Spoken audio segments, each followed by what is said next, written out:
you remember Panty and Stocking? You've probably heard of it in an AniTuber video or in general discussion, but I'd wager many people haven't actually watched it. I was among them until 2 PM yesterday when I saw that this over decade-old anime made by a studio that is now bankrupt in Gainax, the same people behind FOCL and Evangelion, is not only getting a second season, but by Studio Trigger no less. So I went ahead and binged the entire first season, and honestly, it was a blast, and this will be spoiler-free in case you want to watch it as well. But even if you haven't seen the anime, you've likely heard of it, or more likely how the anime makes jokes and has scenes that would never fly in today's internet landscape. Or will they?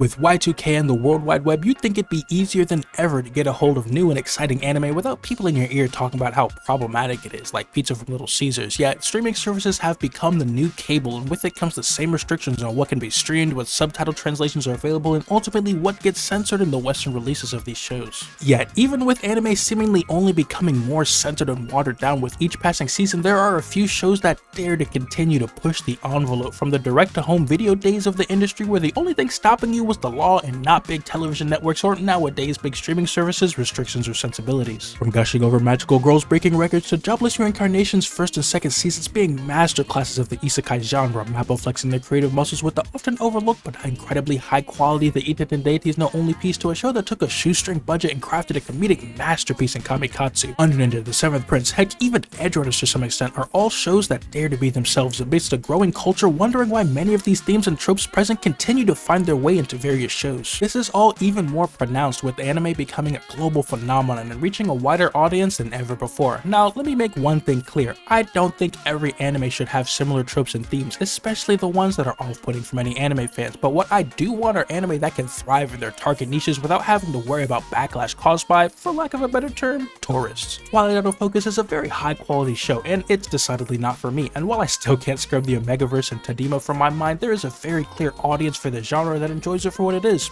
Every anime has an audience, and I wouldn't have it any other way. So, where does that leave Panty and Stocking?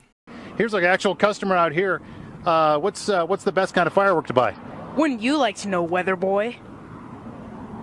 Where are your parents? Usually, this is the part of the video where the YouTuber flashes different news clips and articles relating to the topic at hand for dramatic effect and lead-in, but this isn't a political channel, and I'd like to keep it as a place of escape from the real world. Instead of focusing on the socio-political topics Panty and Stocking loves to comment and shitpost about, I want to focus on how this could impact the AniNet and anime as a whole in the future. Now, I don't think the show will be something groundbreaking from a storytelling perspective or offer some 5D chess interpretation of modern society and other such things that some fans of the original took from it. Personally, I never really thought of the show as being that deep, and while it certainly does comment on many social issues such as weight gain, high school culture, and other such things, I found the familiar 2000s American episodic cartoon format, distinctly anime aesthetic, incredible soundtrack, presentation, and voice work to be the best parts of the show alongside its crassest jokes and innuendos. And even with the original still streaming on Crunchyroll, who's to say season 2 will make it out without heavy modifications to the sub or dub?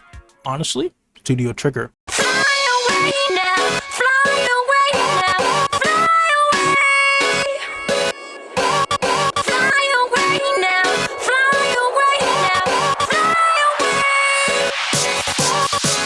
That's not to say other studios couldn't pull off this fourth quarter comeback of the decade, but to do so and keep the original feel and voice of the show in the modern day, only a few others come to mind for such a task. I could go on a long-winded spiel about my hopes for such an anime and how Trigger is our only hope, but in reality, I want this to be a success for one reason alone, so that the anime that come after it can continue to dare and push the envelope on what can be produced and aired in terms of anime on all ends of the spectrum. As for what I actually expect, no doubt a mixture of online discourse about VA recasting, the portrayal of certain characters' proclivities, how closely this sticks with their interpretation of the original's vision, and many other such things. And through it all, I hope we just get to see more of Panty, Stocking, Garterbelt, Briefers, Chuck, the Demon Sisters, and everything else that made the previous series such a fun watch, with Trigger having a blast with this IP alongside as many people who made it what it is as they can. Will this convince people who take issue with it to change their minds on this and other shows? No, probably not. But I'd like to believe that despite how divided the anime community seems to be, that everyone, regardless of their tastes, deserves to have great shows to watch. And even if this doesn't cause a massive shift in the industry or stir up any controversy, I do believe we will get just that with season 2.